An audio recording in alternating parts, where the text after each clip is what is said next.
अच्छा जी। तो आज हम जो कल हम पढ़ रहे थे दैट वाज आईएचटी इनहेरिटेंस टैक्स, आज हमने उसी को कंटिन्यू करना है। कल जो हम बात कर रहे थे that was exemption available for life time gifts only.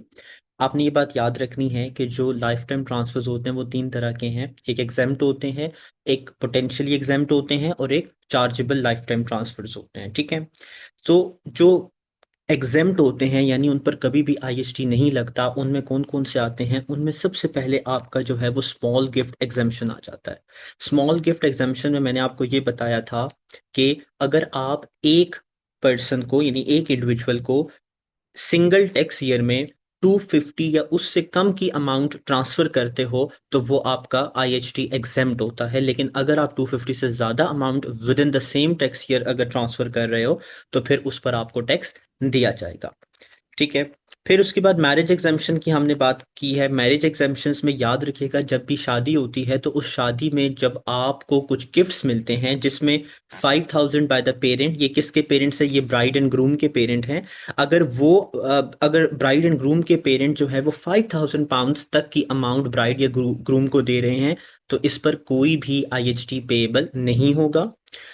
To 2500 grand parent या रिमोटर एंसेस्टर्स हैं, यानी अगर आपके ग्रैंड पेरेंट्स अगर आपको अमाउंट देते हैं तो 2500 तक की अमाउंट एग्जेम्प्ट होगी। अगर इससे ज्यादा है तो फिर उस पर आईएसटी चार्जेबल कंसिडर किया जाएगा। इसी तरीके से 2500 by a party to the marriage और सिविल पार्टनरशिप।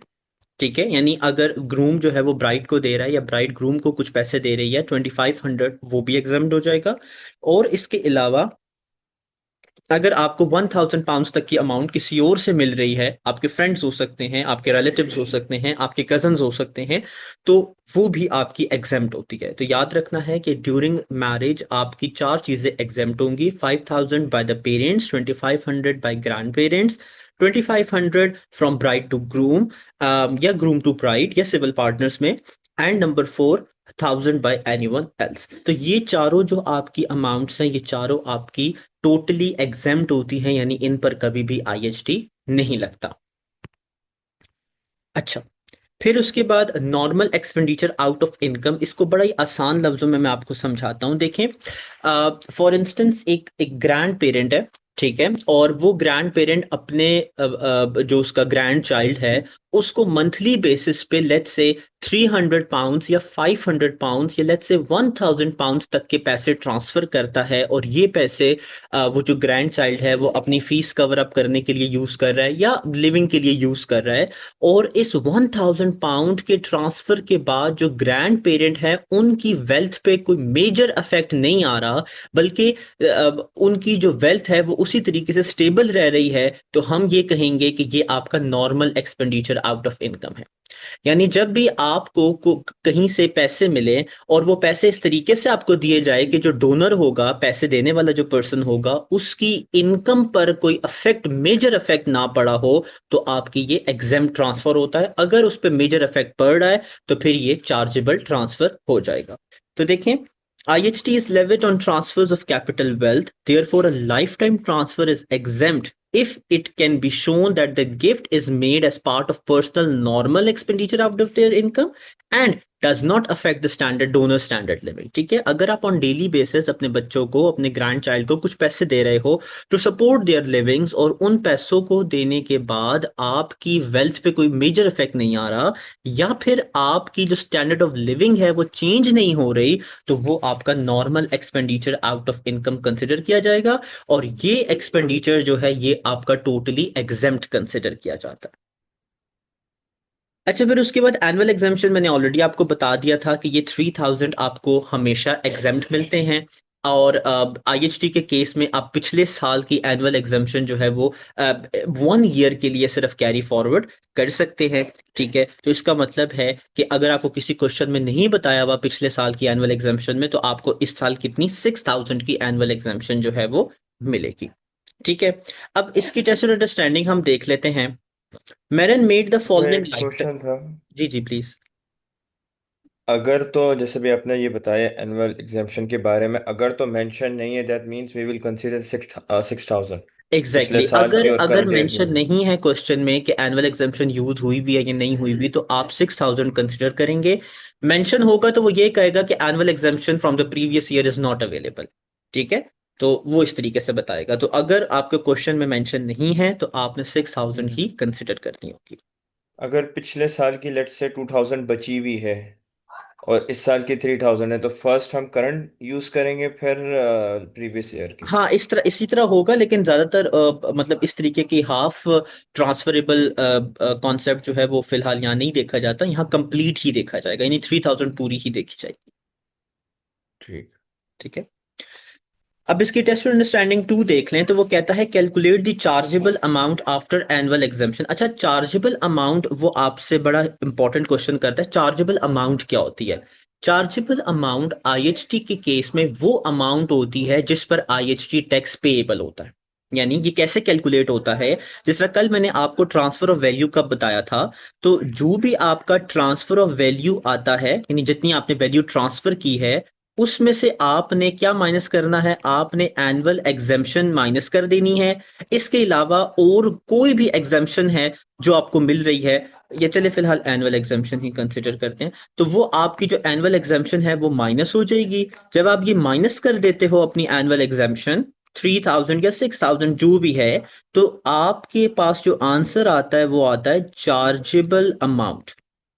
अब इसमें समझने की बात यह है कि अक्सर वो आपको क्वेश्चन में डायरेक्ट चार्जेबल अमाउंट दे देता है। तो जिस तरह क्वेश्चन में वो आपको टैक्सेबल इनकम देता है, जिसको हम ये अज्यूम करते हैं कि टैक्सेबल इनकम वो इनकम होती है जिसमें से पर्सनल अलाउंस माइनस हुआ होता है, इसी तरह चार्जेबल गेन्स आपके वो गेन्स होते हैं, सॉरी टैक्सेबल गेन्स आपके वो गेन्स होते हैं जिसमें से एनुअल एग्जम्पशन माइनस होती है। इसी तरीके से आईएचटी के केस में चार्जेबल अमाउंट वो अमाउंट होती है जिसमें से एनुअल एग्जम्पशन माइनस कर दिया जाता है। अच्छा जी, वो ये देखें। अब सबसे पहले जी 31 अगस्त 2022 को 600 टू हर सन जो है वो दे रहा है। तो देखें, अब वो अपने बेटे को 600 जो है वो दे रहा है, तो आप मुझे बताएं कि क्या ये अलाउड होगा या नहीं अलाउड होगा। या हम इसको यूं कर लेते हैं कि आप मुझे ये बताएं कि वो जो मेरन है वो अपने बेटे को 600 पाउंड्स दे रहा है, ये कौन से वाला ट्रांसफर होगा, ये एग्जाम ट्रांसफर होगा, ये पोटेंशियली एग्जाम ट्रांसफर होगा, या ये चार्जेबल लाइफ टाइम ट्रांसफर होगा। एग्जाम्प्ट होगा। नहीं, एग्जाम्प्ट नहीं होगा, ये आपका बन जाएगा पोटेंशियली एग्जेम्प्ट ट्रांसफर। ठीक है, मैंने आपको ये बताया था कि पोटेंशियली एग्जेम्प्ट ट्रांसफर्स वो ट्रांसफर्स होते हैं जो एक इंडिविजुअल दूसरे इंडिविजुअल को करता है। एग्जेम्प्ट तो इसलिए नहीं होगा क्योंकि एग्जेम्प्ट होने के लिए 250 से ज्यादा की अमाउंट नहीं होनी चाहिए। ठीक है, और मैरिज यहां पर लगेगा नहीं क्योंकि शादी तो हो नहीं रही, ऐसा ही है। तो ये आपका पोटेंशियली एग्जेम्प्ट होगा। अब इसका मतलब ये है कि जब वो 31 अगस्त 2022 को 600 अपने बेटे को देगा, तो उस वक्त उसको कोई आईएचटी पे नहीं करना पड़ेगा। अगर 31 अगस्त 2022 के नेक्स्ट विद इन 7 ईयर्स में उसकी डेथ हो जाती है, तो आपका ये जो पोटेंशियली एग्जाम ट्रांसफर होगा ये चार्जेबल हो जाएगा। लेकिन वो अगर अगले 7 साल तक जिंदा रहता है और 8th या 9th या 10th ईयर में उसकी डेथ हो जाती है, तो फिर ये पोटेंशियली एग्जाम ट्रांसफर एग्जेम्प्ट में कंसिडर कर दिया जाएगा। ठीक है, इसी तरीके से अब अगला देखें। 31 अक्टूबर 2022 को 800 to a CLT. Trust. Sorry. CLT. CLT. हाँ, एग्जैक्टली मैंने आपको बताया था कि सीएलटीज आपके केस में हमेशा कब होंगे, हमेशा ट्रस्ट को दिए जाएंगे। इसका ट्रस्ट। मतलब क्या है कि 31 अक्टूबर 2022 को भी उसको टैक्स देना पड़ेगा, और इसको और आफ्टर दैट अगर विद इन 7 ईयर्स उसकी डेथ हो जाती है तब भी टैक्स होगा, एडिशनल अगर आता डेथ नहीं होती तो फिर ये नहीं टैक्स देना पड़ेगा। अगेन है। देखें जी। एडिशनल आईएचटी होगा ना, अगर हाँ, विद इन उस जी जी ईयर जी डेथ। जी जी जी ऐसा ही है, एडिशनल उस पर लगता है। अब 2100 टू अ ट्रस्ट, अगेन ये सीएलटी कंसिडर हो जाएगा। ठीक है, फिर 1100 टू अ ट्रस्ट, अगेन ये सीएलटी जो है आपका कंसिडर हो जाएगा। और इसके बाद 5,000 टू हर डॉटर। अच्छा देखिए, अब यहां पर वो 5,000 टू हर डॉटर दे रहा है, लेकिन यहां पर नहीं लिखा हुआ कि ये मैरिज एग्जाम्पशन है या नहीं, तो हम इसको क्या करेंगे, हम इसको पोटेंशियली एग्जाम ट्रांसफर कंसिडर करेंगे। तो चार्जेबल अमाउंट कैलकुलेट करने के लिए आप 800, 2100 और 1100 को ऐड कर दें। इसमें से आप जो है वो अपना 6,000 की एनुअल एग्जामेशन माइनस करें, क्योंकि हमें उसने नहीं बताया हुआ। नहीं, सॉरी, आपने क्या करना होगा, आप यहां पर अगर देखें कि ये जो इनकी डेट्स हैं ये डिफरेंट है, ठीक है, एक 22 है, एक 23 है, देन 2023 है। आपने अलग अलग इसको कैरी करना होगा। सबसे पहले आप देखें ये जो अमाउंट्स हैं, पहले वाली दो, ये कौन से फाइनेंशियल ईयर में आ रही होंगी? ये फाइनेंशियल ईयर 21-22 में आ रही होंगी, नहीं सॉरी 22-23 में आ रही होंगी, ठीक है। जिसमें से 600 आपका पोटेंशियली एग्जेम्प्ट हो गया, पीछे बचा 800। तो इसका मतलब है कि 800 में से 800 की एनुअल एग्जेम्पशन माइनस हुई, तो आपका सीएलटी के केस में भी यहां पर आईएचटी क्या हो जाएगा? जीरो हो जाएगा, ठीक है। ये स्टेप आप रिपीट करेंगे? जी, देखें, आपने क्या करना है, आप ये देखो कि वो जो ट्रांसफर्स कर रहा है वो एक हो रहा है 31 अगस्त 2022 एंड 31 अक्टूबर 2022 को। ये जो टाइम पीरियड है ये आपका कहाँ पर कंसिडर होगा? ये आपका फाइनेंशियल ईयर 22-23 में कंसिडर किया जाएगा, ठीक है। अब फाइनेंशियल ईयर 22-23 की जब हम बात करते हैं तो देखें 600 तो पोटेंशियली एग्जेम्प्ट हो जाएगा, इसको लिखने की जरूरत नहीं है, ये पोटेंशियली एग्जेम्प्ट ट्रांसफर है। उसके बाद जो 800 होगा जो वो एक ट्रस्ट को दे रहा है, तो वो 800 आप लिखो, that is the transfer of value. उसमें से एनुअल एग्जाम्पशन 800 की माइनस हो जाएगी, यानी जो 3000 की एनुअल एग्जाम्पशन है, लेकिन क्योंकि ट्रांसफर ऑफ वैल्यू ही 800 का है, तो हम 800 इसमें से माइनस कर देंगे। तो हमारा जो इमीडिएटली सीएलटी चार्जेबल होगा वो जीरो हो जाएगा, यानी अभी इस वक्त हमें कोई भी आईएचटी नहीं पे करना पड़ेगा, ठीक है। इसी तरीके से आप अगर 31 मई 2023 की अगर आप बात करें, तो ये आपका कौन से फाइनेंशियल ईयर में आएगा? ये 23-24 के फाइनेंशियल ईयर में आएगा, मई वाला एंड नवंबर वाला, ठीक है। तो इस केस में अगर आप देखें 2100 एंड 1100, ये आपका बन जाएगा 3200, ठीक है।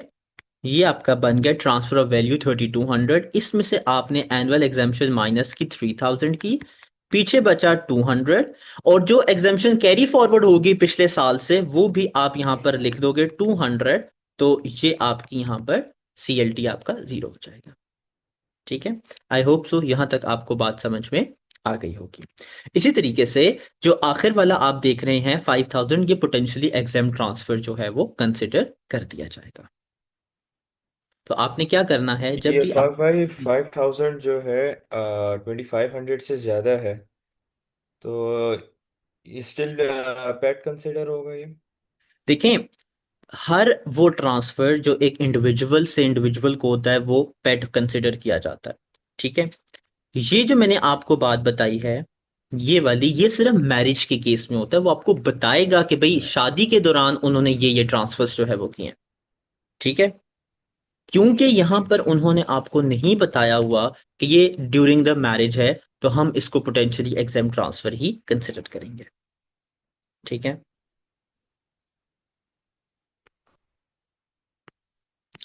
चलें, इसके बाद अगर आप यहां पर देखें, इंटर स्पाउस एग्जेम्पशन की बात करते हैं, कहता है ट्रांसफर बिटवीन स्पाउसेस और between partners in a registered civil partnership are exempt regardless of the value of transfer and whether made during the donor's lifetime or upon the donor's death। तो ये इसका बड़ा ही आसान सा जो है वो है कि ये आपका नो गेन, जिस तरह हम सीजीटी में पढ़ते थे, नो गेन नो लॉस वाला कॉन्सेप्ट, तो आईएचटी में भी यही पढ़ाया जाता है कि जब आप के स्पाउसेस आपस में कोई ट्रांसफर करते हैं या फिर सिविल पार्टनर्स कोई ट्रांसफर करते हैं, तो वो आपका एग्जेम्प्ट होता है, बेशक वो लाइफ टाइम ट्रांसफर कंसिडर किया जाए या वो डेथ ट्रांसफर जो है वो कंसिडर किया जाए, ठीक है। तो याद रखिएगा, अगर स्पाउसेस या सिविल पार्टनर्स ट्रांसफर कर रहे हैं तो वो आपका क्या होगा? वो आपका एग्जेम्प्ट कंसिडर कर दिया जाएगा। तो अब आप ये जरा टेस्ट और अंडरस्टैंडिंग जो 3 है इसको जरा सॉल्व करें, और हर जो ट्रांसफर है उसमें ये चार्जेबल अमाउंट जरा जो है फिलीप की निकालें, और फिर देखते हैं कि इसको कैसे सॉल्व करना है। तो आप जरा प्लीज टेस्ट और अंडरस्टैंडिंग 3 को जरा सॉल्व करें।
ये .1 तो जो है एग्जाम्प्ट हो जाएगा, क्योंकि ये इंटर स्पाउस स्पाउस ट्रांसफर है।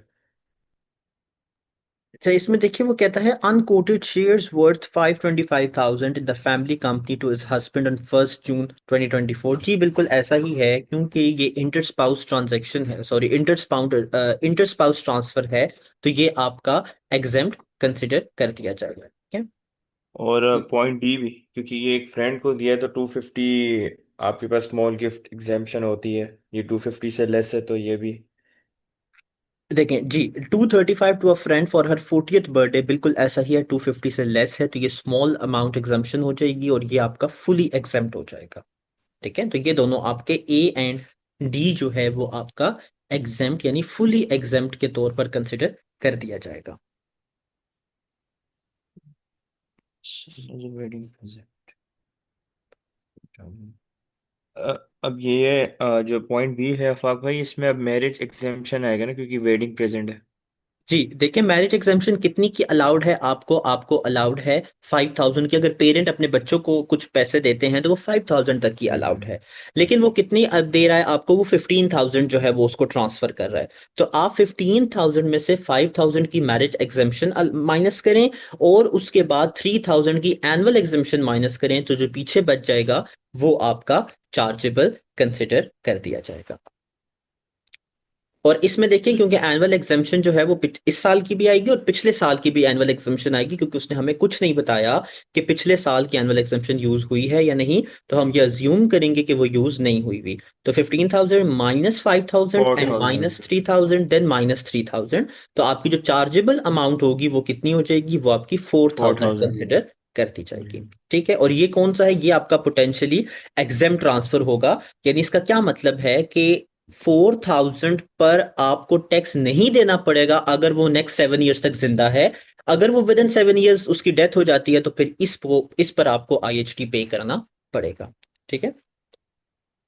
अच्छा, अब ये हमने एनुअल एग्जाम्पशन यूज कर ली तो ये नेक्स्ट केसेस में अब यूज नहीं होगी, राइट? एग्जैक्टली exactly, क्योंकि आपने एनुअल एग्जाम्पशन जो है वो इसी जगह पर यूज कर दी है, तो अब नेक्स्ट में आपको ना ही इस साल की एनुअल एग्जाम्पशन मिलेगी, अगर तो साल सेम है, और ना ही पिछले साल की एनुअल एग्जाम्पशन मिलेगी।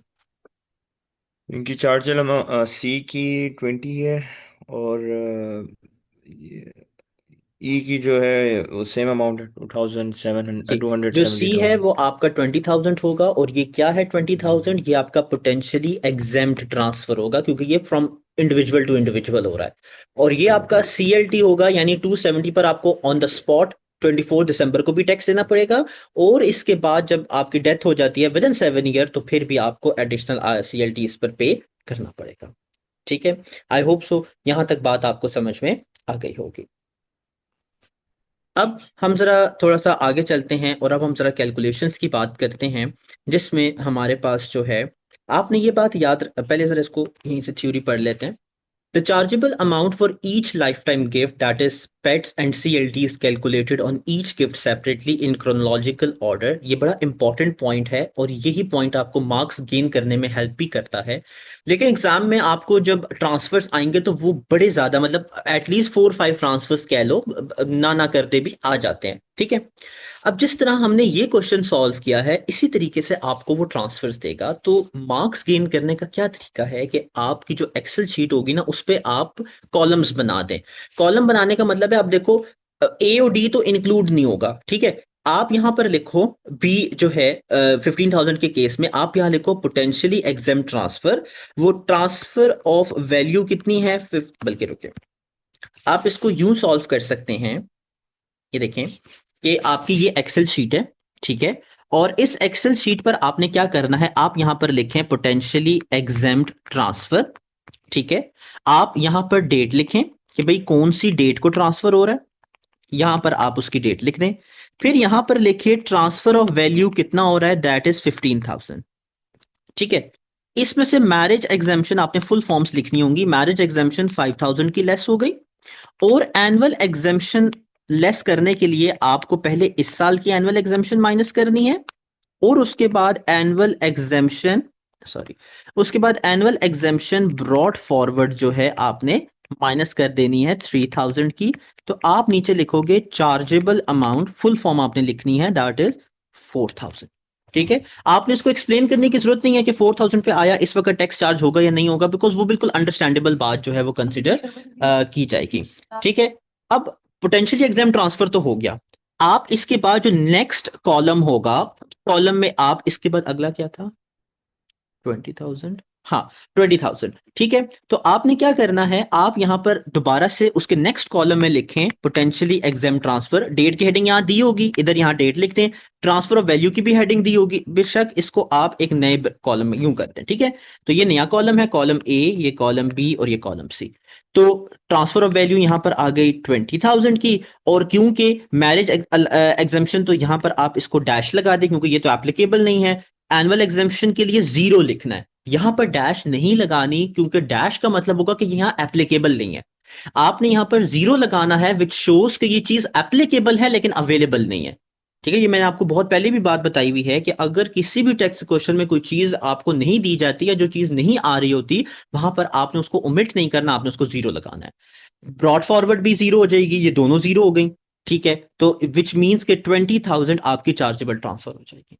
ठीक है, इसी तरीके से फिर इसके बाद जो है आपका जो सीएलटी है वो आपने यहां पर लिख देना है। तो अगर इस तरीके से आप लेके चलेंगे तो बड़ा ही नीट भी लगता है और ये आपको मार्क्स गेन करने में हेल्प आउट भी जरूर करेगा। आपकी बुक्स में भी क्वेश्चंस इसी तरीके से जो है वो सॉल्व हुए हुए हैं, आपकी भी टेस्ट अंडरस्टैंडिंग जो है वो आगे जो आ रही है उनको आप उनके सॉल्यूशंस आप देखें तो उन्होंने भी इसी तरीके से अटेम्प्ट किए हुए हैं, और रिकमेंडेड भी यही है कि आप इसी तरीके से इसको अटेम्प्ट करें। अच्छा, देखें, ये बड़ी इंपॉर्टेंट बात वो कर रहा है कि even though there is no lifetime tax on PET, लेकिन इसका ये हरगिज मतलब नहीं है कि आप पीईटी को इग्नोर कर दो, आपने उसकी चार्जेबल अमाउंट जरूर कैलकुलेट करनी होती है। और दूसरा वो ये कहता है कि पीईटी आपकी एनुअल एग्जाम्पशन भी यूज करता है। यानी इसका हर देखो, जैसे मैंने आपको बताया कि क्योंकि पीईटी जो है वो 7 इयर्स के टाइम फ्रेम में देखे जाते हैं, तो इसका ये हरगिज मतलब नहीं है कि आप पीईटी लिखो ही नहीं, और अगर लिख रहे हो तो उसमें से एनुअल एग्जाम्पशन माइनस ना करो। तो याद रखिएगा, जब आपके पीईटीज और सीएलटी ट्रांसफर किए जाते हैं तो एनुअल एग्जाम्पशन क्रोनोलॉजिकल ऑर्डर में माइनस होती है, यानी सबसे पहले ट्रांसफर से सबसे पहले माइनस होगी। अगर कुछ बच जाता है तो उसी साल के अगले ट्रांसफर से, नहीं तो अगले साल कैरी फॉरवर्ड कंसिडर हो जाती है। ठीक है, तो देखें ये बात मैंने आपको ऑलरेडी बता दी थी। Value of state before transfer, ये वाला तो हमने सेक्शन कल कर लिया था, तो आप यहां से स्टार्ट करेंगे ट्रांसफर ऑफ वैल्यू।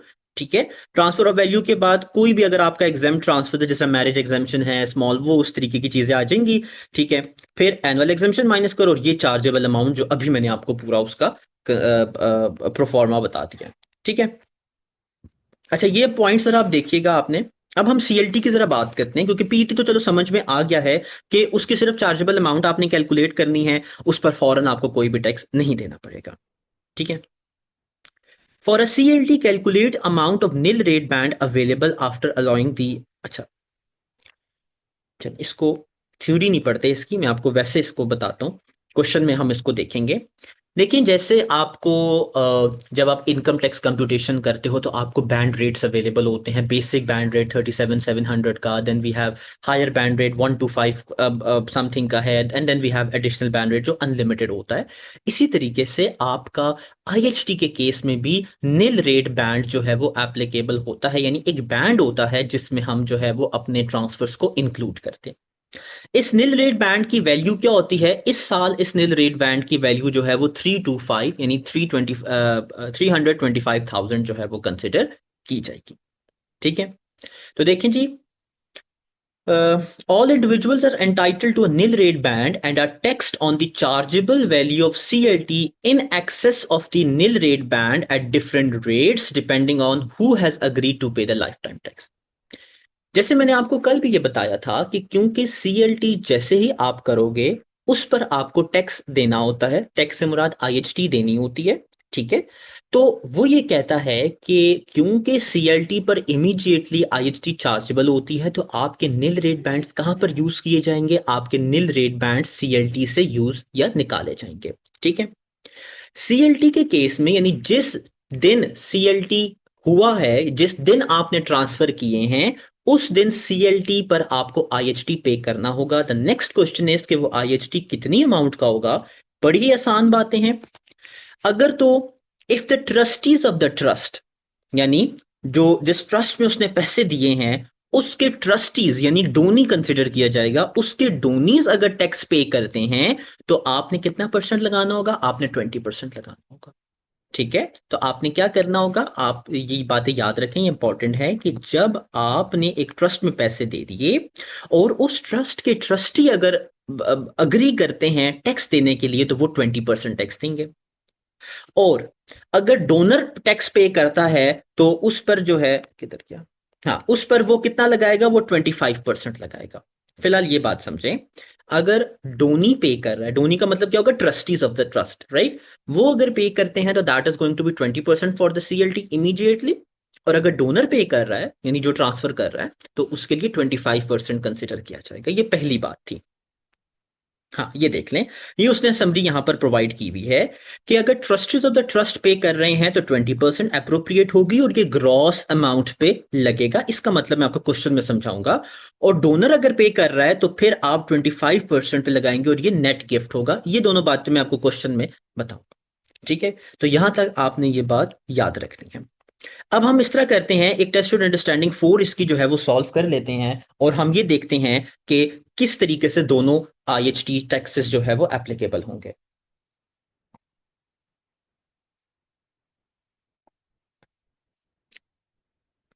ओके, देखिए, कहता है Kendall makes a gift into a trust on 13 June of this much amount they have made no previous lifetime gift. अब इसका क्या मतलब होगा जब वो ये बात लिखेगा? बड़ी इंपॉर्टेंट बात है। No previous lifetime gift का मतलब है कि एनुअल एग्जाम्पशन भी अवेलेबल होगी 6,000 की। ठीक है, और आपका नील रेट बैंड भी फुल्ली अवेलेबल होगा। ठीक है, अब देखें इसको हम करते कैसे हैं। सबसे पहले आपने क्या करना है, सबसे पहले जो है आप इसको यूं सॉल्व करें कि जो उसने सीएलटी हमारे पास जो है वो किया है 366,000 का, जैसे मैंने आपको अभी यहां पर बताया कि आप इसको यहां पर जो है उसी तरीके से कॉलम बना लें। ठीक है, और यहां पर आप लिखते हैं सीएलटी क्योंकि ट्रस्ट का हो रहा है। यहां पर लिख दें डेट, जो भी उसकी डेट है। यहां पर आप लिख दें ट्रांसफर ऑफ वैल्यू कितना हो रहा है, 366,000। ठीक है, यहां तक तो आई होप सो वही पुरानी बात हम जो है वो कर रहे हैं। ठीक है, अच्छा ठीक है। उसके बाद हमने क्या करना है, अब हम इसमें से क्या माइनस करेंगे? अब हम इसमें से माइनस करेंगे एनआरबी। अपनी, सॉरी, एनआरबी। नहीं, वो एन आर बी है और वो अभी माइनस नहीं होगा। आपने क्या करना है, आपने इसमें से सबसे पहले एनुअल एग्जेम्पशन माइनस करनी है दोनों सालों की। ठीक है, इस दूस याद रखिएगा जो ब्रॉड फॉरवर्ड एनुअल एग्जामेशन होगी वो बाद में माइनस की जाएगी और आपने लिखना है कि ये ब्रॉड फॉरवर्ड एनुअल एग्जामेशन है। ठीक है, तो आपकी चार्जेबल अमाउंट कितनी आ जाएगी, 360।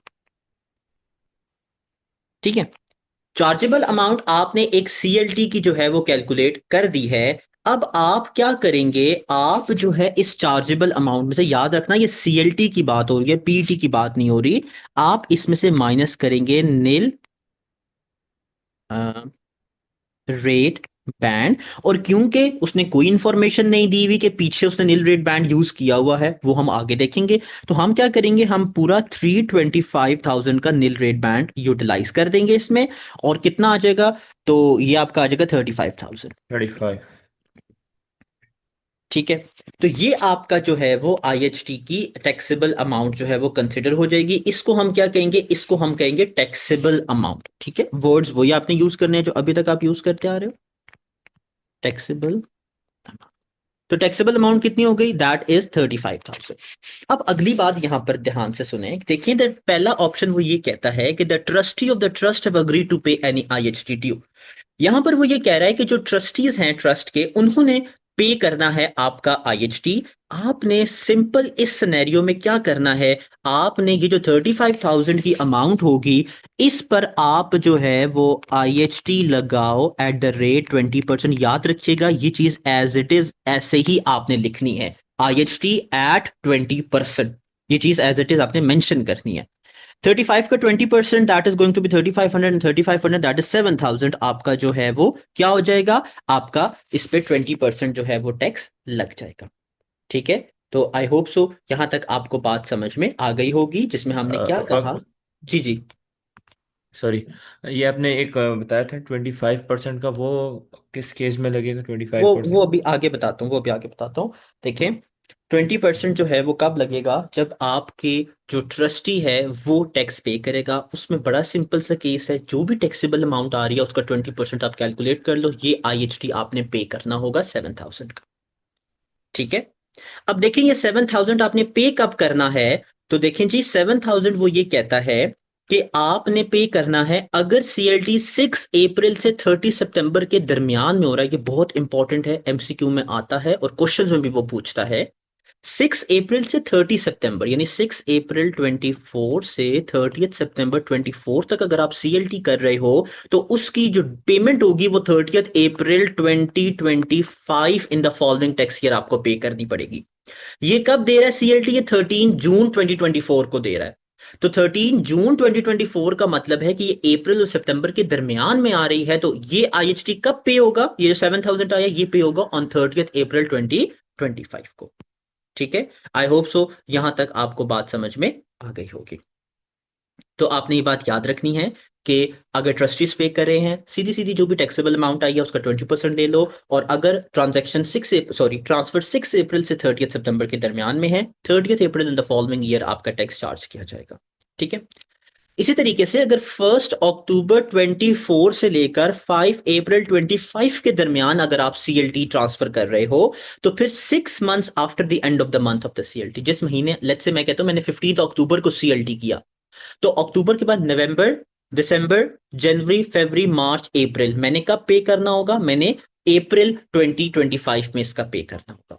अगर मैंने जनवरी 2025 में सीएलटी किया है तो मैंने कब पे करना होगा, फरवरी, मार्च, अप्रैल, मई, जून, जुलाई 2025 में। 6 months after the end of the month of the CLT आपको सीएलटी पे करना होगा। ठीक है, अब इसी का दूसरा मतलब केस जिस देख। दिन से हम सीएलडी करेंगे उसके नेक्स्ट 6 मंथ के अंदर अंदर हमने पे करना जिस दिन आपने सीएलटी किया है उसके मंथ के एंड के बाद 6 मंथ्स आपने यूज करने हैं। है जी। 6 months after the end of the month of the CLT. ठीक है, candle has agreed to pay any IST due. अब कैंडल क्या है, कैंडल यहां पर डोनर है। ठीक है, अब इस केस में आपने क्या करना है, यही सारा सिनेरियो आपने करना होगा। और मैं यहां डायरेक्ट यहां से स्टार्ट कर रहा हूं कि टैक्सेबल अमाउंट आपकी कितनी बन रही है, 35,000। ठीक है, अब आपने क्या करना है, जब डोनर पे करेगा तो डोनर पे जब आईएचटी जब पे करेगा, तो आपने ये अज्यूम करना है कि ये जो 35% है ये आपकी क्या है, ये आपकी नेट अमाउंट है। ठीक है, आप क्या करोगे, आप ये अज्यूम करोगे कि ये जो 35,000 है ये आपकी क्या है, ये आपकी नेट अमाउंट है। तो इस पे आपने क्या करना है, आप इस पे लगाओ आईएचटी एट 25%। और 35,000 का 25% आ गया, ये बन जाएगा 8750। ठीक है, ये आपका 25% आईएचटी पे हो गया 8750 का। ठीक है, अब देखो जो नेक्स्ट बात समझने वाली वो ये है कि आपने इन केस ऑफ डोनर जब अगर पे करता है तो आपने क्या करना है, आपने ये जो थ्री आपका आया था ना चार्जेबल अमाउंट, क्योंकि मैंने आपको कहा नेट अमाउंट कंसिडर होगी, तो आपने आखिर में एक और स्टेप करना है, that is gross amount is equals to chargeable amount ले लो 360 प्लस 8750। आपने 8750 जो आईएचटी आप पे करोगे वो आपने इसमें इंक्लूड करना है। ठीक है, तो ये कितना बन जाएगा, ये बन जाएगा 368,750। ये आपकी ग्रॉस अमाउंट होगी। अगर तो वो अगले 7 साल के अंदर अंदर मर जाता है तो एडिशनल आईएचटी किस पे लगेगा, 368,750 पर जो है वो लग रहा होगा। तो समझाने वाली बात थी वो ये थी, अगर डोनी पे कर रहा है सीधा सीधा 20%, और मजीद कैलकुलेट करने की जरूरत नहीं है। अगर डोनर पे कर रहा है 25% कैलकुलेट करो। जो भी आईएचटी आया है उसको चार्जेबल अमाउंट दैट इज 360 जो आफ्टर एनुअल एग्जामिशन आती है उसमें ऐड करो और अपनी ग्रॉस अमाउंट कैलकुलेट करो। आपसे वो क्वेश्चन में क्या मांगेगा, आपसे वो क्वेश्चन में ये ग्रॉस अमाउंट मांगेगा। ठीक है, तो उसके लिए जरूरी है आपको पता होना चाहिए ग्रॉस अमाउंट क्या होती है। In case of donor paying the IHT, that is carrying amount, sorry, chargeable amount plus IHT payable at the time of CLT, वो आपकी ग्रॉस अमाउंट हो जाती है। लेकिन अगर डोनीज पे करें फिर आपकी आपकी जो ग्रॉस अमाउंट है वो आपकी यही टैक्सेबल अमाउंट कंसिडर की जाती है। आई होप सो यहां तक आपको समझ में आ गया होगा। अगर कोई सवाल है तो पूछ लें। जी, ये हमने 20% वाले जो 7,000 है, ये कितनी हमने कंसिडर किया कि। क्योंकि देखो, यहां पर ना डोनी पे कर रहा है टैक्स। डोनर ने अपनी तरफ से 360 जो है ना वो ट्रांसफर कर देने हैं। सॉरी, डोनर ने अपनी तरफ से जो टैक्सेबल होगी ना अमाउंट वो 35,000 बन रही है, या आप यूं कह लो कि जो चार्जेबल अमाउंट है वो डोनर की तरफ से कितनी है, 360 है। अब आईएचटी पे करना डोनर का हेडेक नहीं है, वो किसका हेडेक है, वो है डोनी का पे करना। तो डोनी जिस अमाउंट पे आईएचटी पे करेगा वो कंसिडर होगी ग्रॉस अमाउंट। ठीक है, हम्म। इसमें आईएचटी पेएबल जो होता है वो डोनर का एक्सपेंस नहीं कंसिडर होता। लेकिन अगर डोनर पे कर रहा है तो फिर डोनर के दो एक्सपेंसेस है, कौन कौन से, एक जो आपका चार्जेबल अमाउंट है और दूसरा उस चार्जेबल अमाउंट पर उसने टैक्स भी पे करना है। तो इस वजह से फिर हम ये कहते हैं कि डोनर की जो ग्रॉस अमाउंट है जो उसने ट्रस्ट में जमा करवानी है, that is going to be 368,750, जिसमें से 360 चार्जेबल अमाउंट होगी और 8,750 उस पर लगने वाला टैक्स होगा। ठीक है, यहां तक बात समझ में आ गई। मतलब अब अगर जैसे 20% में ये ट्रस्ट ही है तो हम इसको इंक्लूड नहीं करेंगे, इसलिए एग्जैक्टली, 7,000। एग्जैक्टली। ठीक। ठीक है, चले, अब हम आगे चलते हैं। अच्छा, अब हम थोड़ा सा मजीद बात करते हैं 7 ईयर क्यूमुलेशन पीरियड। देखिए अभी तक तो मैंने आपको जो बातें बताई हैं that they were like quite simple. अब हम आहिस्ता आहिस्ता जो है बात करते हैं 7 ईयर क्यूमुलेशन पीरियड की। 7 ईयर क्यूमुलेशन पीरियड क्या होता है, इसकी थ्योरी पढ़ते हैं, थ्योरी से होपफुली आपको समझ में आएगी बात। In test your understanding above, the individual had made no previous lifetime gifts। जैसे उसने बताया था, देखो उसने यहाँ पर बताया था ना कि no previous lifetime gift. तो मैंने आपको क्या बात बताई थी, मैंने कहा जब उसने ये बात लिख दी है तो दैट सिंपली मींस कि उसकी इस साल की एनुअल एग्जाम्पशन, पिछले साल की एनुअल एग्जाम्पशन और पूरे का पूरा निल रेट बैंड उसके पास जो है वो अवेलेबल होगा। लेकिन वो ये कहता है कि कभी कभी ऐसा होता है कि एक बंदा जो है वो 7 साल के अंदर अंदर डिफरेंट सीएलटीज करता है। फॉर इंस्टेंस एक उसने 2024 में किया, दूसरा उसने 2023 में किया होगा, फिर 2021 में किया, देन 2020 में किया। तो यानी वो विद एक टाइम पीरियड है 7 ईयर्स का, ये आपने याद रखना है। ये 7 ईयर्स के टाइम पीरियड में जितने सीएलटीज वो करेगा तो हर सीएलटी निल रेट बैंड से माइनस कर दिया जाएगा, राइट। तो देखो, अगर उसने 2020 में कोई सीएलटी किया है तो वो भी निल रेट बैंड यूज करेगा। 2021 में जो किया है सीएलटी, सीएलटी की बात हो रही है, पीटी की बात नहीं हो रही, वो भी निल रेट बैंड यूज करेगा। इसी तरीके से 2024 में जो सीएलटी किया है वो भी निल रेट बैंड यूज करेगा। तो निल रेट बैंड के लिए आपने 7 ईयर्स का टाइम याद रखना है कि 7 साल तक निल रेट बैंड सेम रहता है। मतलब क्या है, मतलब ये है कि हम खड़े हुए हैं financial year 2024 to 2025, financial year 2024 में। ठीक है, 2024 से पीछे चले जाओ, 7 ईयर्स कितने बनते हैं, 4 साल ये वाले हो गए, और 2020 बन जाएगा 18। यानी फाइनेंशियल ईयर 2018 से लेकर फाइनेंशियल ईयर 2024 तक आपको 325,000 का निल रेट बैंड अवेलेबल होगा। अगर वो आपने पूरे का पूरा निल रेट बैंड यूज कर दिया है तो आपको नया निल रेट बैंड अवेलेबल नहीं होगा। ठीक है, अब इसको जरा थ्योरी पढ़ते हैं, बल्कि आप इसकी थ्योरी यहां से लेकर यहां तक पढ़ें और फिर हम इसकी टेस्ट अंडरस्टैंडिंग करेंगे और आपको मजीद ये बात समझ में आएगी। इसको जल्दी से रीड आउट कर लेंगे, 2-3 लाइंस लिखी हुई हैं, फिर हम आगे चलते हैं।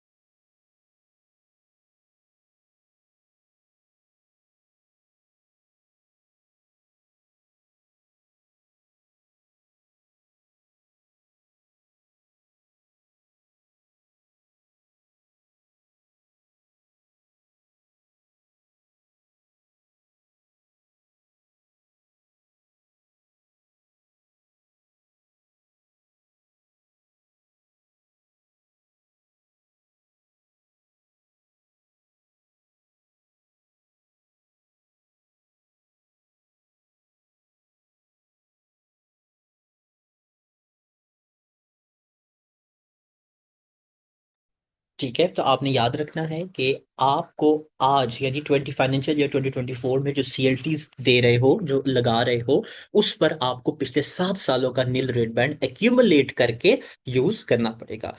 ये आखिरी लाइन बड़ी इंपॉर्टेंट लिखी हुई है इसने, ये वाली लाइन, कि पीईटीज एनुअल एग्जामिशन तो यूज करते हैं लेकिन नील रेट बैंड यूज नहीं करते। तो ये बात आपने बड़ी ध्यान से सुननी होगी और याद रखिएगा, ये हम लोग अभी सिर्फ लाइफ टाइम ट्रांसफर्स की बात कर रहे हैं। ठीक है, तो लाइफ टाइम में जो सीएलटीज ट्रांसफर होंगे उनका 7 इयर्स का एक्यूमुलेटेड पीरियड आपने यूज करना होगा। अब टेस्ट अंडरस्टैंडिंग 5 हम देखते हैं। और टेस्ट अंडरस्टैंडिंग 5 जो है, सबसे पहले उसने क्या दिया हुआ है, 30 जून 2014। अब देखो, 30 जून 2014 की जब वो बात कर रहा है तो उस साल आपका निल रेट बैंड कितना है, 325। लेकिन 2014 का जो निल रेट बैंड है वो ईयर 2024 में एप्लीकेबल नहीं होगा। ठीक है, अब देखो इसको सॉल्व कैसे करना है, 30 जून 2014। ठीक है, अब ये देखो, जिस तरह मैंने आपको अभी सो फार बताया, आपने क्या करना है, यहां पर लिख दो सीएलटी। ठीक है, यहां पर लिख दो date, that is 20 June 2014। Transfer of value कितना हो रहा है, 170,000, सॉरी। ठीक है, अब देखो ये जो 170,000 आपका ट्रांसफर हो रहा है, इसमें से आपने 2014 जो आपका है ना, ये वाला 2014-15 की एनुअल एग्जामिशन 3,000 और इससे पुराने वाली एग्जामिशन 3,000, ये दोनों माइनस करनी होगी। ठीक है, एंड आई बिलीव आपको समझ में आ गया होगा कि हमने क्यों माइनस करनी है।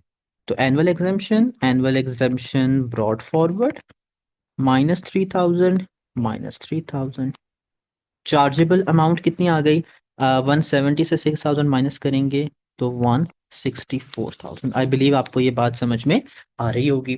अब देखो, इस साल आपके निल रेट बैंड की वैल्यू उसने कितनी दी हुई है, क्वेश्चन में आपको 325 दी हुई है, तो यहां लिख दो 325,000। ऐसा ही है।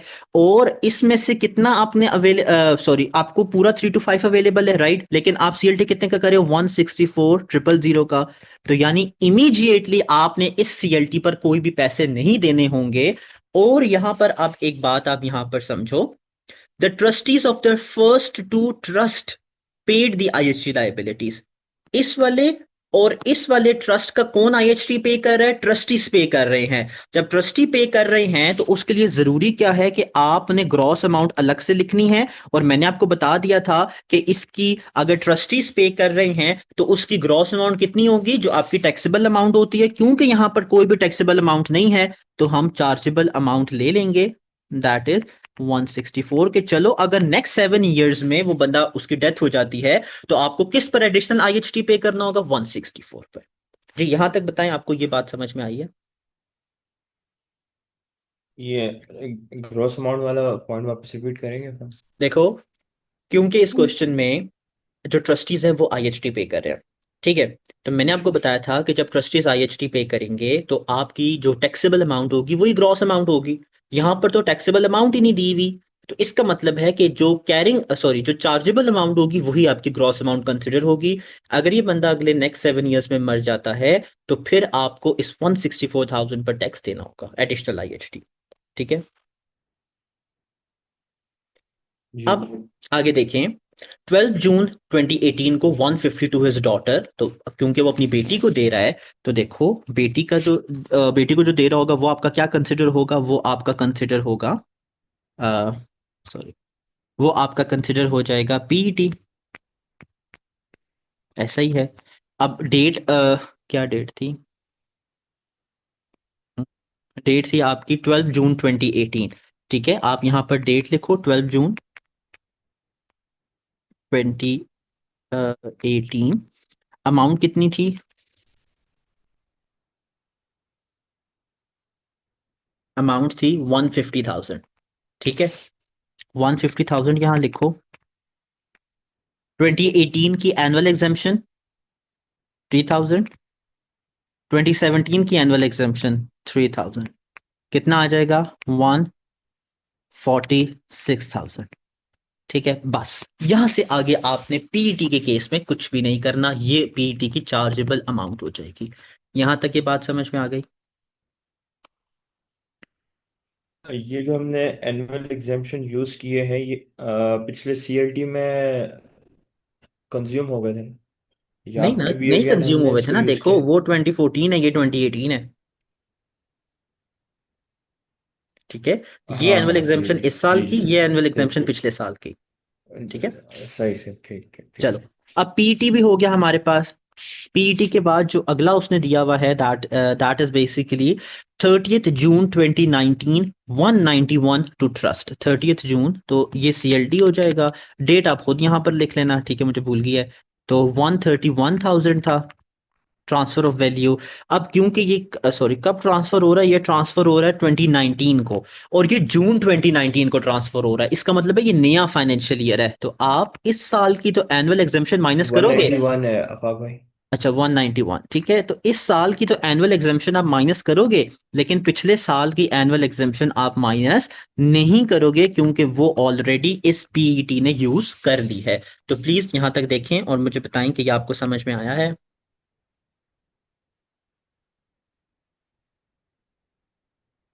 जी। ठीक है, चलें। अब देखें, तो हमारे पास आंसर चार्जेबल अमाउंट कितनी आ जाएगी, 191 में से 3 गए तो 188,000 बन जाएगा। ऐसा ही है। अब देखो, यहां पर जो समझने वाली बात है वो ये बात है कि जो उसने क्वेश्चन में लिखा हुआ है कि 2018 में आपकी निल रेट वैल्यू कितनी है, 325।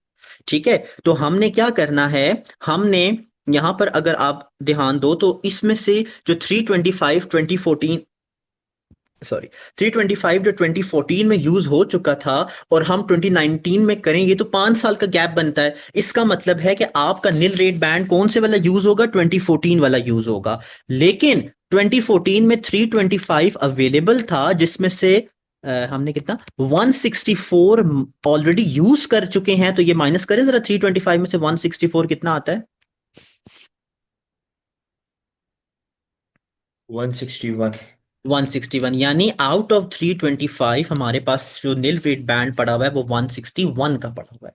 देखो, आपने जो निल रेट बैंड है वो पिछले 7 सालों पे लेके चलना है, और ये कब स्टार्ट होगा, ये आपके पहले सीएलटी से स्टार्ट होगा। पहला सीएलटी था 2014, 2015, 2016, 2017, 2018, 2019 एंड 2020।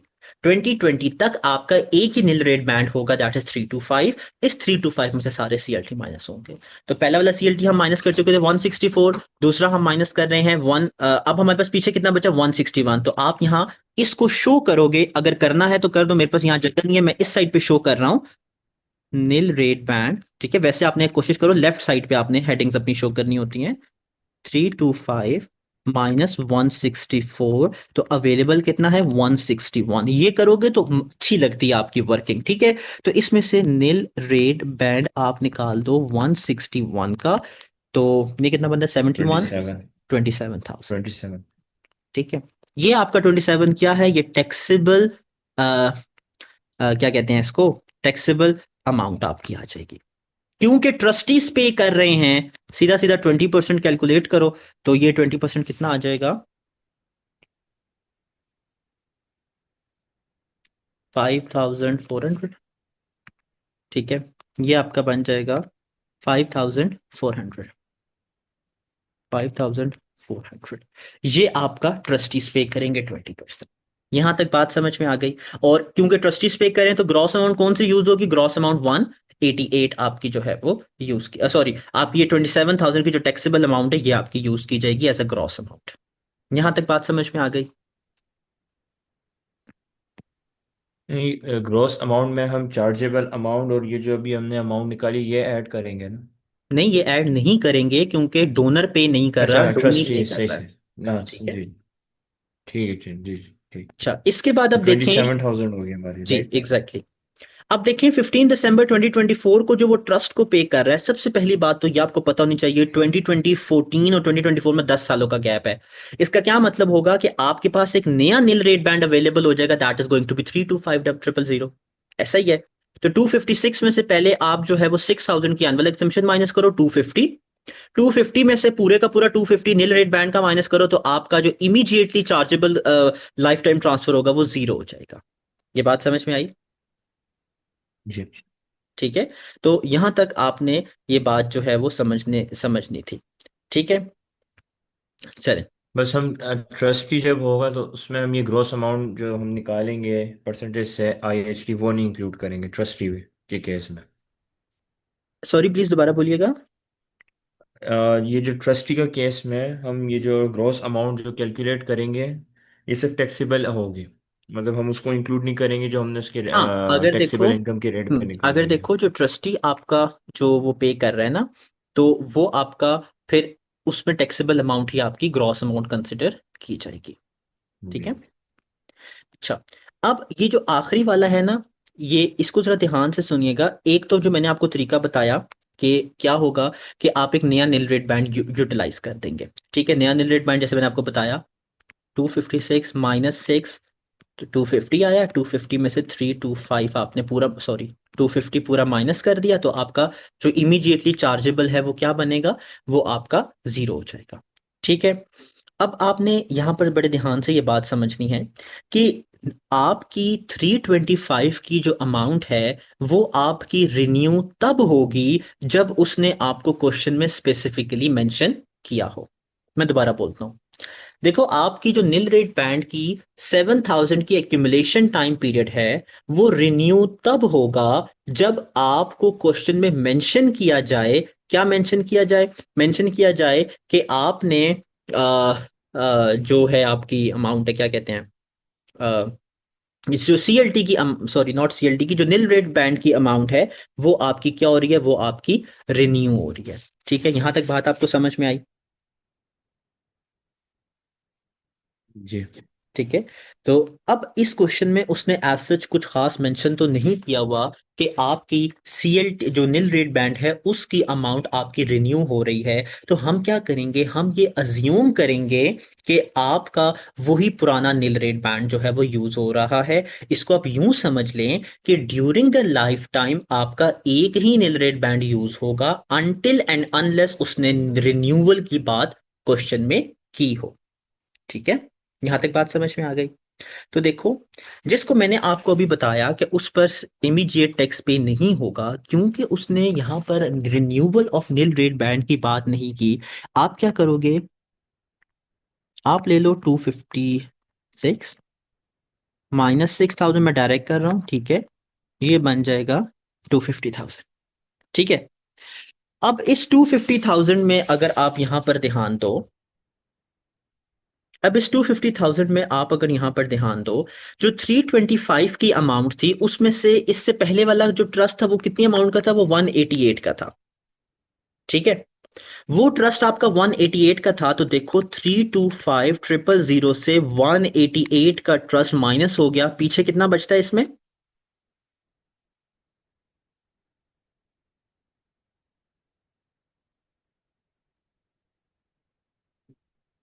137।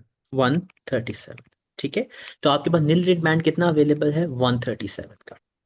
ठीक है, चलो आप इसको यूं कर लो, अगर आपको जो है वो कंफ्यूजिंग लग रहा है। आप ये देखो कि 2024 में निल रेट बैंड आपके पास 325 था, क्योंकि इससे आगे हमें उसने एज सच कोई बात नहीं बताई हुई। ठीक है, तो हम इससे पीछे 7 साल में चले जाएंगे, तो 2024 से पीछे 7 साल में जाओ तो वो कब तक बनेगा, वो 2018 तक बनेगा। ऐसा ही है। यहां तक बात समझ में आई कि अगर हम 2024 से पीछे 7 साल में चले जाएं तो हमारे पास जो हमारा ट्रस्ट, सॉरी, जो हमारा निल रेट बैंड है वो किस में यूज हो गया होगा, वो इस वाले में यूज हो गया होगा। तो आप सिंपली क्या करो, आप 3 to 5 में से जो आपकी यूज हुई हुई अमाउंट है इससे प्रीवियस वाले ट्रस्ट की वो माइनस कर दो, 188, और आपका 137 की जो अमाउंट बचती है वो आपकी अवेलेबल अमाउंट हो जाएगी। ये बात समझ में आ गई आपको? नहीं, अफाक भाई वापस रिपीट करें अच्छा प्लीज। चलें, देखिए हम इसको यूं कर लेते हैं कि देखो 2024 को आपका जो ट्रस्ट आया वो था 164 का। ठीक है, 2024 से आपका सीएलटी स्टार्ट हो रहा है, तो आप इससे अगले 7 साल चले जाओ, आपका नील रेट बैंड सेम रहेगा। 2020, सॉरी, 2015, 2016, 17, 18, 19, 20 एंड 21। यानी 2014 से लेकर 2021 तक आपको नील रेट बैंड कौन सा अवेलेबल होगा, 3 to 5, सारे सीएलटी इसी में से माइनस होंगे। तभी हमने 2014 और 2019 के लिए एक सीएलटी यूज किया था। यहां तक बात समझ में आ गई? 24 से लेके 31 तक जो है वो नील 30 नहीं, रेड बैंड 21। 7 इयर्स। अब 7 इयर्स पीछे जाने या आगे फॉरवर्ड? आगे देखो ना, इससे पीछे क्यों जाओगे? इससे पीछे तो हमें कुछ दिया ही नहीं हुआ, हम आगे जाएंगे ना। आगे की ट्रांजेक्शन ट्रांसफर्स दिए हुए हैं। ठीक है। तो अभी हम फिजिकल ईयर जो है ये वाला कंसिडर कर रहे हैं 24। हाँ ना, लेकिन देखो 2014 से हम अगले 7 साल तक कब तक टाइम बनता है? 2021 तक टाइम बनता है। इसका मतलब है कि जो हमें निल रेट बैंड अवेलेबल होगा, दैट विल बी 325000। और इस 7 सालों के दौरान जितने भी सीएलटीज होंगे उसके लिए एक ही निल रेट बैंड यूज होगा। ठीक है। अब हम आ गए हैं 2024 पे। अब 2024 से आगे कोई ट्रांजैक्शन आपको नहीं दी हुई, तो आप क्या करोगे? आप जो है वो इससे पीछे 7 साल में चले जाओ। ठीक है, 2023, 2022, 2021, 2020, 2020, 2019, 2018 और 2017। तो इसका मतलब है कि 2017 से 2014 तक हमें जो निल रेट बैंड अवेलेबल होगा वो कितना होगा? 325000। यहां तक बात समझ में आ गई? जी अब 2018 में तो हम एक ट्रस्ट का ट्रांसफर कर चुके थे, दैट वाज 188। तो इसका मतलब है इस 325 में से 188 यूज हो चुका होगा, पीछे बचा 137। यहां तक बात समझ में आ गई?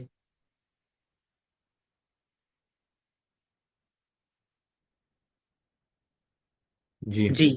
अच्छा, अब देखो, ये जो 250 था, आप यहां पर लिखो निल रेट बैंड 325 माइनस 164, सॉरी 188। तो ये आ गया 137 तक, क्या था? 137। 137। हाँ 137, ठीक है। इसका मतलब है इसमें से आप 137 माइनस कर दो, 250 में से 137 के तो कितना बचा? 123। नहीं, 113।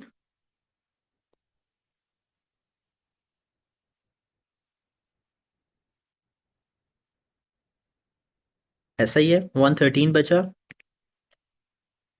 जी ठीक है, अब ये जो 113 है, इसके बारे में वो ये कहता है कि क्योंकि डोनर आईएचटी पे करेगा, लिखा हुआ है क्वेश्चन में, तो आपको कितना परसेंट लगाना पड़ेगा? 25%। इसका 25% कैलकुलेट करो। जो भी आंसर आएगा उसकी आपने ग्रॉस अमाउंट क्या कैलकुलेट करनी है? 113,000 प्लस जो भी आपका आईएचटी आ रहा है, ये आपकी ग्रॉस अमाउंट जो है वो कैलकुलेट हो जाएगी कि अगर अगले 7 सालों में ये बंदा मर जाता है तो आपकी इस अमाउंट पर आईएचटी लगेगा। अब यहां तक बात वन समझ में आ गई?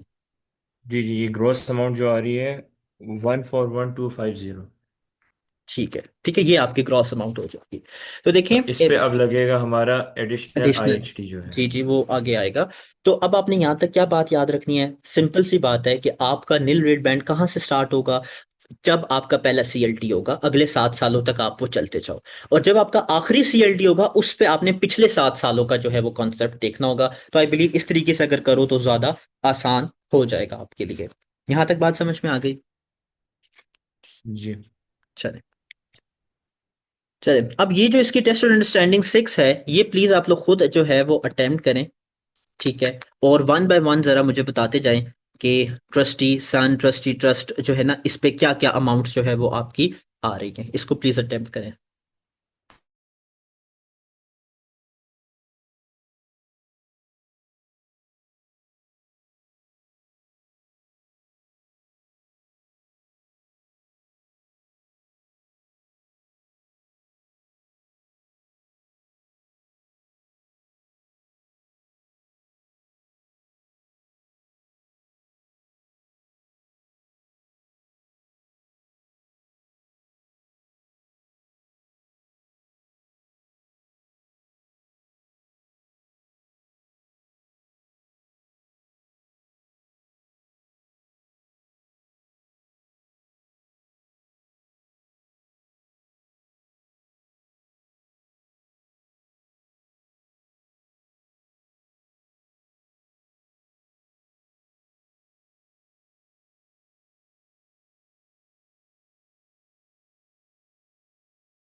एनुअल एग्जाम्पशंस लेस करने के बाद जो पॉइंट ए है, इसके जो ग्रॉस अमाउंट आ रही है 92,000 आ रही है। 92,000 ठीक हो गया, ग्रॉस अमाउंट आ गई। अब आप इसमें से annual sorry nil rate band minus करें, अगर तो कुछ बचता है तो उस पर ट्रस्टी टैक्स देंगे, अगर नहीं बचता तो बस जीरो हो जाएगा।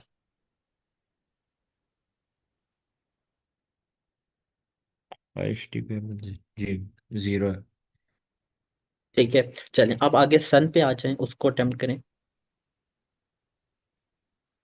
हम्म।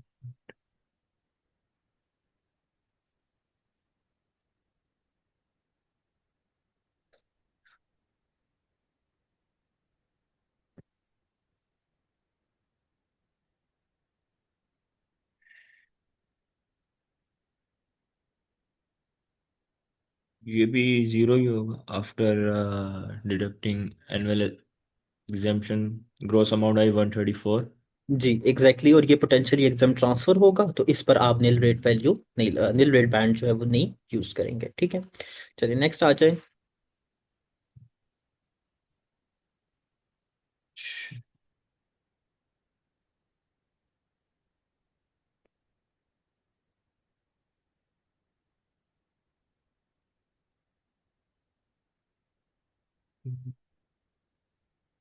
अब इसमें एक ही एनुअल एग्जाम्पशन यूज होगी ना, या एनुअल एग्जाम्पशन, कि देखें किस अप्रैल 2018, तो इसका मतलब है कि आपके पिछले साल की जो एनुअल एग्जाम्पशन है वो यूज हो चुकी है, तो आप सिर्फ इस साल की एनुअल एग्जाम्पशन को यूज करेंगे।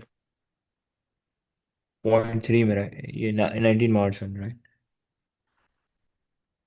नहीं नहीं, देखें अब अप्रैल की अगर हम बात करें तो ये 15 अप्रैल, मतलब अप्रैल से मार्च की बात हो रही है, तो ये दोनों तो एक टैक्स ईयर में कंसिडर करेंगे, ये वाले और ये वाले, देखिए ना, 15 अप्रैल है और हम्म। 19 मार्च है, तो मतलब ये अप्रैल से मार्च, तो इस केस में इसकी कोई एनुअल एग्जाम्पशन अलाउड नहीं होगी, दोनों पे आप जीरो जीरो कर दें।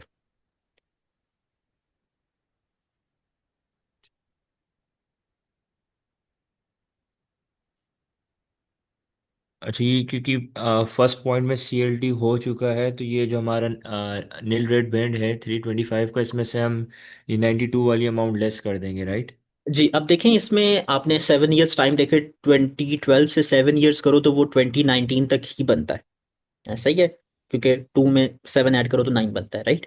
तो इसका मतलब है कि ये जो 234 वाली अमाउंट आपकी आई है, इस पर आपका सेम नील रेट बैंड लगेगा, तो 325 में से पहले आप 92 माइनस करें, जो बच जाता है वो आपका यूटिलाइज होगा यहाँ पर।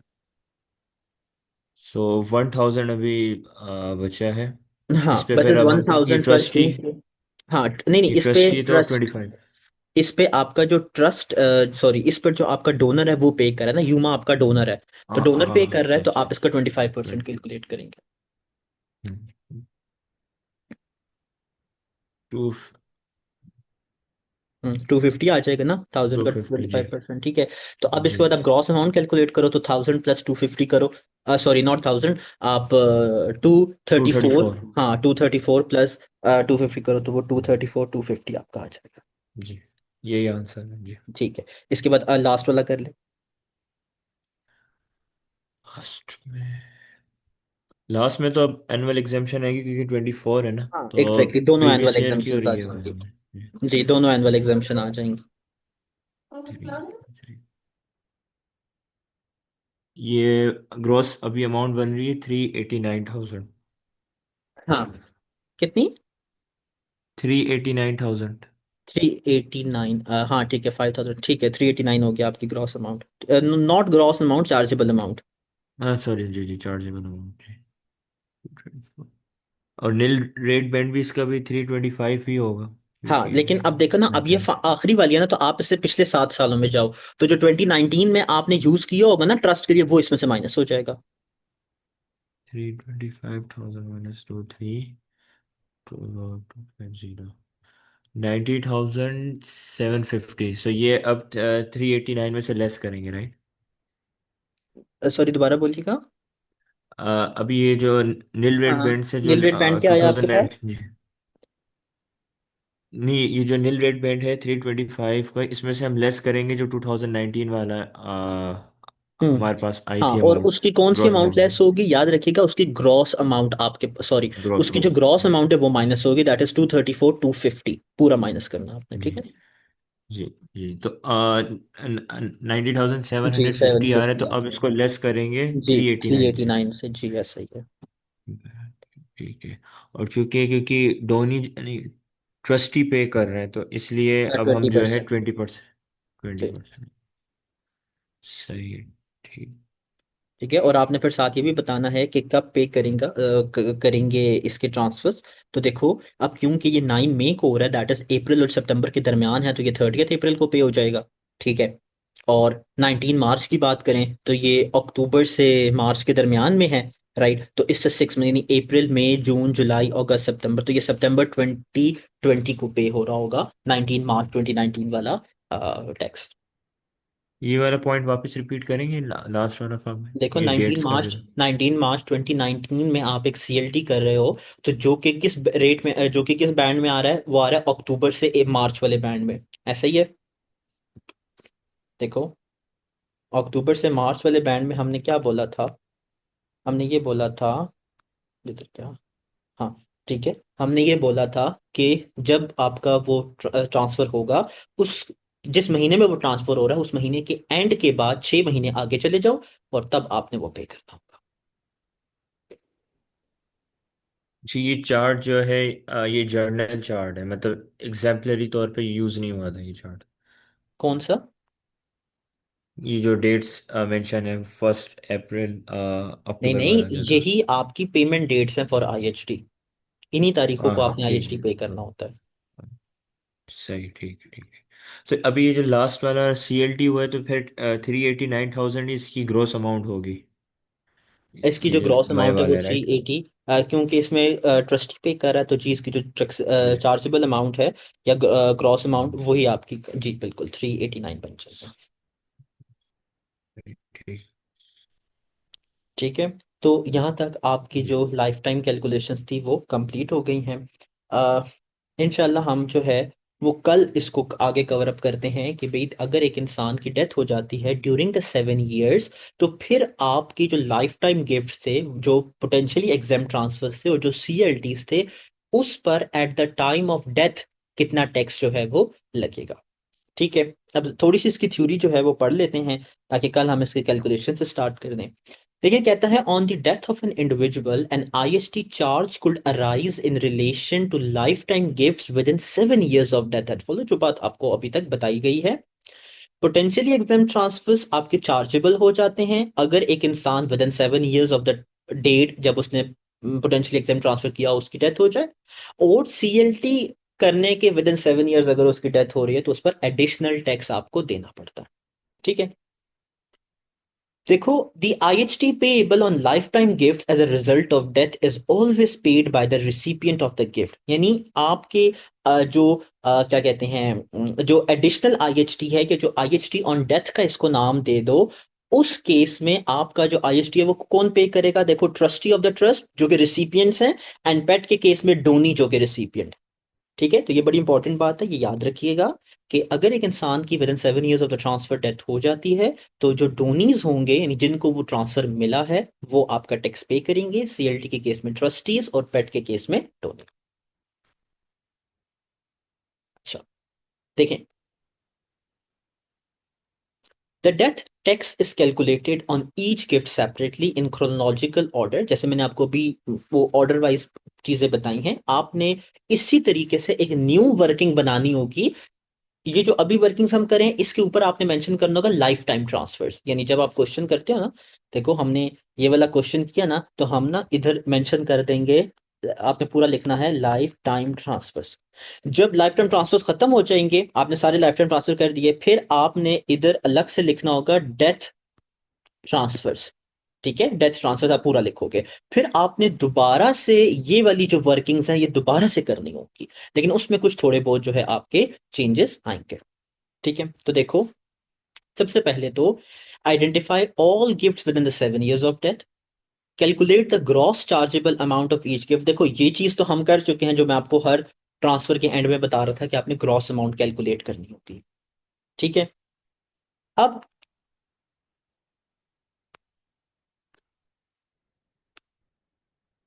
ठीक है, चलें, कैलकुलेट द ग्रॉस चार्जेबल, अच्छा, calculate the amount of nil rate band available for each lifetime gift that is taxed on the death, after deducting all gross chargeable transfers in the 7 years before that lifetime gift। तो ये again वही बात कर रहा है जो अभी तक हम करते आए थे कि जब एक बंदे की डेथ हो जाएगी तो उसकी डेथ के टाइम पे जो ट्रांसफर्स पड़े हुए होंगे, फिर आपने ऑब्वियसली उससे पीछे जाएंगे, आगे तो जा नहीं सकते, बंदे की डेथ हो गई है, तो आपने उससे पीछे 7 years का नील रेट बैंड जो है वो कैलकुलेट करना होगा। ठीक है, चलो। अच्छा, अब देखें आपको कितना टैक्स लगेगा। आपको ये याद रखना है, आपको 40% जो है वो टैक्स लग रहा होगा, यानी at the time of death IHT कितना पेएबल होता है, कितना टैक्स होता है, 40%। ठीक है। During life time transfer CLT की बात करें तो 20 एंड 25% पीईटी से एग्जेम्प्ट होते हैं। और eight the time of death चाहे वो पीईटी है चाहे वो सीएलटी है, उस पर आपको 40% टैक्स जो है वो करना होगा। ठीक है। लेकिन डायरेक्ट 40% आप उस पर टैक्स नहीं करते, आपने उसके लिए टेपर रिलीफ कैलकुलेट करना है। ठीक है। अब टेपर रिलीफ क्या है इसको हम आज देख लेते हैं। देखिए जी, ये हम वापस आके पढ़ेंगे। टेपर रिलीफ क्या होता है कि देखो, जैसे मैंने आपको बताया, जब एक बंदा एक ट्रांसफर करता है और उस ट्रांसफर के अगले 7 सालों के अंदर अंदर उसकी डेथ हो जाती है, तो फिर ये देखा जाता है कि वो ट्रांसफर के कितने टाइम बाद उसकी डेथ हुई, उस हिसाब से उसको कुछ रिलीफ मिलता है जो जिसकी अमाउंट हम अपनी ग्रॉस अमाउंट से माइनस करके रिमेनिंग अमाउंट पर 40% टैक्स कैलकुलेट करते हैं। बड़े ही आसान से इसके रूल्स हैं। अगर एक इंसान विद इन 3 years ट्रांसफर करने के विद इन 3 years उसकी डेथ हो जाती है, यानी ईयर 1, ईयर 2 और ईयर 3, तो उसको कोई टेपर रिलीफ नहीं मिलेगा। ठीक है। देखो, जब एक इंसान की 3 साल के अंदर अंदर after the making that transfer उसकी डेथ हो जाती है, तो उसको कोई भी टेपर रिलीफ नहीं मिलेगा। ये टेपर रिलीफ आपके सीएलटीज के लिए भी एप्लीकेबल है और पोटेंशियली एग्जाम ट्रांसफर्स के लिए भी अवेलेबल है। अब एक बंदा है जो एक ट्रांसफर के 7वें साल में उसकी डेथ हो गई, या लेट्स से 7वां साल पूरा होने वाला था और उसकी 1 महीना पहले डेथ हो गई, तो फिर एचएमआरसी कहता है कि कोई मसले की बात नहीं है, आप 7 साल तक जिंदा हो रहे हो और आखिरी महीने आपकी डेथ हो गई है, तो इसमें फिर हम जो है आपको एग्जेम्प्ट अमाउंट कंसिडर करवा देते होते हैं। तो देखें, दोबारा बताता हूं, टेपर रिलीफ कौन सा रिलीफ है, ऐसा रिलीफ जो आपको eight the time of death मिलता है। और इसमें क्या होता है, इसमें ये होता है कि ये देखा जाता है कि आपने एक ट्रांसफर, हर ट्रांसफर की अलग अलग बात करेंगे, ठीक है। हर ट्रांसफर जो भी आपने किया है वो आपकी डेथ टाइम से कितना दूर है। पहले 3 साल के अंदर अंदर वो ट्रांसफर है तो फिर कोई टेपर रिलीफ नहीं मिलता, फिर तो सीधी सीधी अमाउंट जो आपने लाइफ टाइम में कैलकुलेट की थी ना, चाहे वो पीटी है चाहे सीएलटी है, उस पर आपको एडिशनल आईएचटी 40% का टैक्स देना होगा। अब ये टेबल देख लीजिए, ये आज की आखिरी बात है कि अगर 0 से लेस देन 3 इयर्स, 0 से लेस देन 3 इयर्स यानी तीसरा साल अभी पूरा नहीं हुआ, आपको टेपर रिलीफ 0% मिलेगा। ठीक है। अगर तीसरा साल स्टार्ट हो गया है, चौथा साल खत्म नहीं हुआ, तो आपको 20% टेपर रिलीफ मिलेगा। यानी लेट्स से अमाउंट है 10,000 की ग्रॉस अमाउंट, उस 10,000 का आप 20% कैलकुलेट करो, that is going to be 2,000। 10,000 में से 2,000 माइनस कर दो, पीछे बचा 8,000। 8,000 पर आपका 40% आईएसटी लगेगा। ठीक है। इसी तरीके से अगर एक बंदा फोर्थ ईयर उसका स्टार्ट हो गया है, बिफोर 5th ईयर एंड उसकी डेथ हो जाती है, तो 40%। एंड इसी तरह बाकी 60 एंड 80% आपको कैलकुलेट करना होगा। इसको कैलकुलेट करना क्यों इंपॉर्टेंट है, इसमें आपने सबसे पहले डेट्स को जो है बड़ा ध्यान से देखना होगा। ठीक है। क्योंकि डेट्स आपको ऑब्वियसली मंथ्स में दी होंगी, डेज में दी होंगी, तो आपने 365 डेज जो है उसमें कैलकुलेट करने होंगे। इतना कॉम्प्लेक्स नहीं होगा, लेकिन फिर भी आपको जो है वो ध्यान से इसको करना पड़ेगा। ठीक है। अच्छा, देखें, so for a chargeable transfer made more than 5 years but less than 6 years before the death, यानी पांचवा साल स्टार्ट हो गया, छठा साल स्टार्ट सॉरी खत्म नहीं हुआ, पांचवें और छठे साल के दरमियान में उस बंदे की डेथ हो गई, तो 60% पर उसको टैक्स नहीं देना पड़ेगा। ठीक है। आई होप सो यहां तक आपको बात समझ में आ गई होगी। बाकी इसकी कैलकुलेशन कैसे होती है और टेपर रिलीफ के बाद डेथ ई स्टेट क्या होती है, वो हम इंशाल्लाह कल जो है वो कवर अप करने की कोशिश करेंगे। यहां तक अगर कोई भी सवाल है आपका तो पूछ लें। अफाक भाई, कुछ क्वेश्चंस है not related to this topic. अच्छा, ठीक है। ठीक है, बस आपने ये कोशिश करनी है कि आज आप एटलीस्ट टेपर रिलीफ की जो रीडिंग है वो जरूर कर लें। ठीक है।